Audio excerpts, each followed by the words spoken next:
Comandante, vamos voltar também a bater pesado no jornalismo policial. Já me dá imagens do próximo assunto. Eu estou percebendo aqui que o nosso craque Didio já está posicionado e vai estar falando de mais um assunto.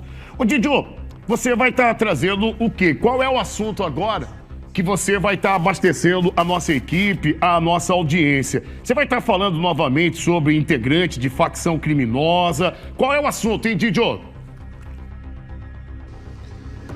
Como essa imagem já está no ar, então vamos começar pelo contrário. Vamos falar primeiro sobre o governo do estado, que durante aí aquela morte que aconteceu do sargento Denil, em frente à unidade de pronto atendimento do bairro Morada do Ouro, naquele dia ele saiu para poder fazer um lanche, só que ele ao se aproximar, e no balcão ele foi surpreendido por um ladrão que chegou de moto, parou a moto, desceu da moto conforme as imagens que você está vendo, e ali ele queria roubar a arma do sargento da Polícia Militar. Sargento Denil, filho de Rosário Oeste, um homem muito considerado que estaria lotado no 3º Batalhão, e existe aí uma carreira brilhante e linda que não teria desavença com ninguém. Nunca se confrontou com o bandido ou com o criminoso de uma forma que haveria uma rixa ou haveria um desafeto para que ele fosse morto naquele local. Era uma pessoa considerada e respeitada por toda uma tropa, e todo o seu histórico policial como sargento era muito louvável. Mas, naquele dia, em uma jornada extraordinária, a qual não suficiente o salário que ele ganhava, precisava trabalhar também de forma extraordinária, ele estava ali, na UPA da Morada do Ouro, até que o atirador tentou roubar a arma, disparou contra ele uma possível reação, e de lá para cá, naquela época, haveria uma força-tarefa para poder encontrar o atirador. A Delegacia de Homicídios e Proteção à Pessoa encontrou o atirador, que a menos de 3 quarteirões do fato, se a imagem subisse mais um pouquinho, a cuminheira da casa do Rafael ia aparecer ali, a casa da mãe dele. Lá na casa, se puder colocar a imagem, foi encontrado a moto do Rafael Amorim de Brito. Esse criminoso de 28 anos de idade, que tem passagem por roubo, teria um mandado de prisão e outros crimes praticados. A moto, o capacete e também o colete, a blusa que foi utilizada preta para poder praticar o roubo, e ali virou um latrocínio. O Rafael não foi encontrado. Até que durante aí aproximadamente 30 dias, todas as forças auxiliares da Segurança Pública do Estado estariam atrás para poder encontrar esse rapaz, Rafael Amorim de Brito. Ele que foi para a casa da mãe. Quando foram buscar a moto, ele estaria na casa de um vizinho, porque ele pulou o muro e, segundo as informações, ele viu toda a movimentação da moto sendo levada. Depois ele recebeu apoio de um carro que levou ele para uma outra casa na região do 1º de Março, na região do Três Barras, e ele foi pulando de casa em casa. Ele foi numa casa aqui, numa casa ali, correu para o mato, e ali houve uma força-tarefa onde, durante a intervenção do Estado, várias mortes foram registradas, mas nunca conseguiram encontrar o Rafael.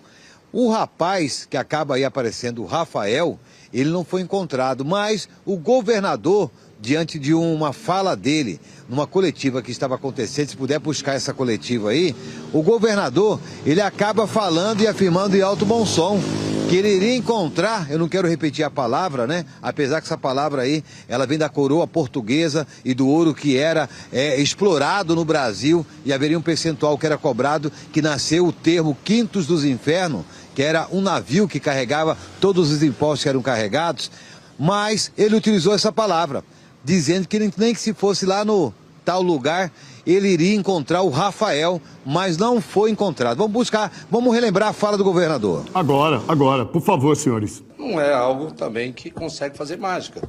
Se o cara conseguiu de alguma forma evadir do Estado, né, afinal de contas nós estamos combatendo um negócio chamado crime organizado.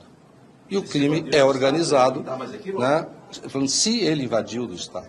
Né? Então, existem muitos mecanismos que a gente não consegue garantir 100% de infalibilidade. Diz que o Mato Grosso resolve 78% dos crimes. Agora, descobrir o autor, identificar, não significa, né, que a gente consiga prendê-lo nesse determinado momento. Mas pode ficar tranquilo, nós vamos caçá-lo até o quinto dos infernos. Eu não sei onde fica o quinto dos infernos, provavelmente o senhor também não. E não descobriram ainda. Eu não sei, deve ser difícil participar de uma coletiva e fazer pergunta para o governador, porque quando o repórter, o jornalista, faz uma pergunta que ele visivelmente não gosta, ele tem um ar assim meio de amedrontar, né, um jornalista, né? E, pô, um líder desse nível tem que ter habilidade para conviver com o contraditório. Alguns jornalistas se sentem assim meio que intimidados de fazer pergunta com uma autoridade como o governador. Mas, governador, a gente só está tentando entender por que até hoje o Rafael não foi localizado. E o big boss do estado é o senhor. O contraditório, um homem que chega no nível que o senhor deve ter convivido muito com o contraditório. E nenhum jornalista pergunta algo ao senhor para ofendê-lo. Mas, às vezes, o vosso posicionamento parece que realmente o senhor fica no veneno com algumas perguntas.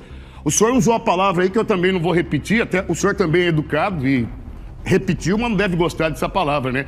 Queria achar o assassino do sargento Odenil, estivesse ele onde estiver.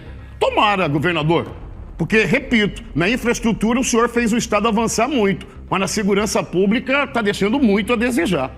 Como, por exemplo, no assassino do sargento. Cadê o Rafael?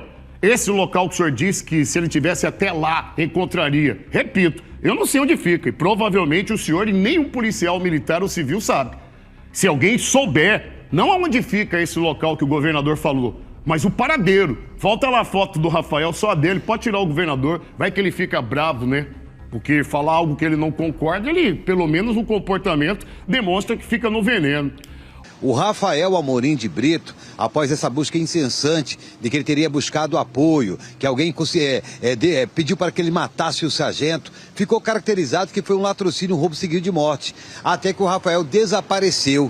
O governo do estado, a segurança pública, ela acaba aí fomentando uma situação de que não se tratou de um latrocínio, que é o roubo seguido de morte, já falado e proferido pelo titular da delegacia na época de homicídio e proteção à pessoa. O Rafael desapareceu, até que uma pessoa que morreu esses dias atrás, que é o Douglas, o DG, da região do Vitória e do Novo Paraíso, ele, durante uma intervenção do Estado, ele morreu na Avenida do CPA, em deslocamento com o pai, com a esposa e com mais um outro rapaz, onde os dois foram baleados numa intervenção do Estado e faleceram no local e o óbito foi confirmado.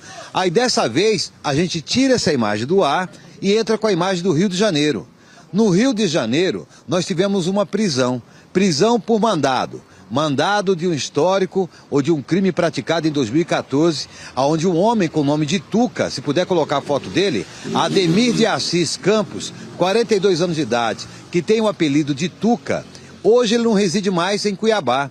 Tem os seus parentes, mas estaria morando na cidade do Rio de Janeiro e lá teria suas atividades. De acordo com familiares e a própria defensora de leis ou advogada dele, estaria mudando de vida e procurando aí o cenário artístico, fazendo curso de teatro, participando de alguns filmes do stream ou da própria Netflix, né, como participante, e vários vídeos que foram produzidos de filmes com a sua residência lá no Rio de Janeiro. A partir do momento que o mandado de prisão que saiu esses dias atrás, pedindo que ele fosse recolhido, a polícia ou as polícias federal, militar, BOP do Rio de Janeiro com a de Cuiabá foram buscar ele lá dentro do Rio de Janeiro, não na favela, mas na casa dele, nem na casa dele. Foi, parece que uma clínica onde estaria fazendo um implante capilar. Lá ele recebeu a voz de prisão, acabou sendo preso e acabou sendo divulgado, compartilhado, não de forma oficial, mas jogado em alguns grupos, para que jornalista pudesse fomentar, que a prisão do Tuca, desse que está na tela, aí encenando, se tratava porque ele deu fuga, orquestrou a morte do sargento Odenil, o que não acaba sendo comprovado até o momento, e o Rafael não foi preso. Mas com a prisão ou mandado de prisão cumprida do Ademir, toda a situação ela acaba sendo noticiada, mas não estaria em fuga de acordo com a sua advogada. Familiares do cidadão que aparece na tela e que é apresentado como criminoso entraram em contato com a TV Cidade Verde, onde a advogada ela acaba explicando do que se trata essa prisão, qual seria a sua presença no Rio de Janeiro, e teremos aí uma outra prisão que, além dele, estaria lá também na cidade e foi preso junto com ele um outro rapaz que chama Sassa. Se puder colocar aquela foto que eu pedi além avulso, só para a gente não perder o raciocínio, o Sassa foi preso junto com ele. O Wellington Assis Batista, pode segurar a foto do rapaz fazendo favor. Esse é o vulgo Sassá, que foi preso lá no Rio de Janeiro. Segundo as informações da própria justiça, ele foi preso porque ele teria aí o benefício para poder trabalhar aqui em Santo Antônio do Levegé, e ele arrancou a tornozeleira eletrônica. Mas para poder trabalhar em Santo Antônio do Levegé, ele descumpriu a medida cautelar de poder trabalhar, retirar a tornozeleira, e foi para o Rio de Janeiro. Pela quebra da medida cautelar, ele foi preso também lá no Rio de Janeiro, onde muitos conhecem ele como vulgo Sassa. Agora, referente ao Tuca, nós temos aí uma advogada que vai explicar pra gente aí por que se deu a prisão do Tuca, qual seria o crime praticado e qual é a condição do preso que foi apresentado numa penitenciária lá do Rio de Janeiro. Na tela. Play. Advogada do Aldemir, venho esclarecer sobre a prisão ocorrida na data de ontem, dia 19 de fevereiro de 2025, referente a um mandado de prisão, cumprimento de mandado de prisão, a uma prisão definitiva de um processo de 2014, onde esse processo ele veio se unificar na vara de execuções penais, gerando assim esse mandado de prisão. Qualquer notícia, vinculação a um possível homicídio com Aldemir não procede, estaremos adotando as medidas cabíveis. Informamos ainda que Aldemir ele não tem participação e vinculação a facções criminosas, ele não reside em comunidade, pelo contrário, ele tem sido produtor de webséries como Meu Nome é a Favela, entre outras, onde sim, aparece em diversas cenas em comunidades, mas é um trabalho cultural e social, é o que podemos esclarecer nesse momento, e os demais cabimentos, procedimentos serão realizados no decorrer dos dias, até referente a essa condenação que também, ao nosso ver, está errada. É o que podemos informar nesse momento.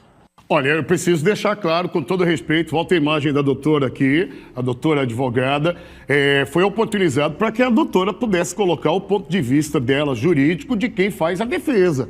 E isso a senhora está fazendo muito bem.